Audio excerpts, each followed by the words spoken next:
বাংলাটাকে আর পাঞ্জাবটাকে যা করেছেন, আমরা তো তার দায় নেব না, কারণ আমরা তখন কেউ জন্মাইনি, আমরা জানি না। আজকে রিসেন্টের কথা বলুন, আজকে 1946-এর কথা বলছেন কেন? তখন আপনারা কোথায় ছিলেন?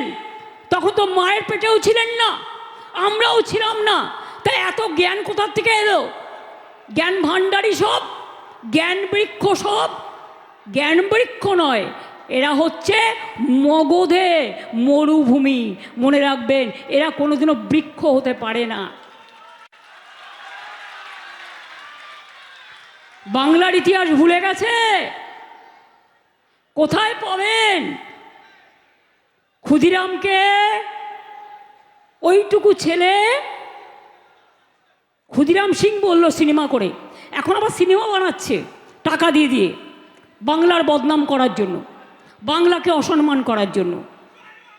বলছে ক্ষুদিরাম সিং, আমি দিয়ে দিয়েছি তার ডকুমেন্ট, যখন তার ফাঁসির অর্ডার দিয়েছিল ক্ষুদিরাম বসু লেখা আছে।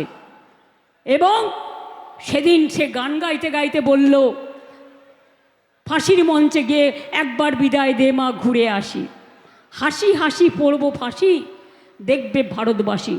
কোথায় ছিলে তখন বাম রাম শ্যামেরা, গদাই জগাই মাধাইরা? তোমাদের জন্ম কবে? কোন দিন স্বাধীনতা আন্দোলন করেছ? আর তোমাদের যারা পূর্ব পরিচিত আছে তারা তো সেদিন ব্রিটিশদের দালালি করেছিল, ব্রিটিশদের দালালি করে মুচলেখা দিয়ে বেরিয়ে এসেছিল, বাংলার মানুষ দেয়নি।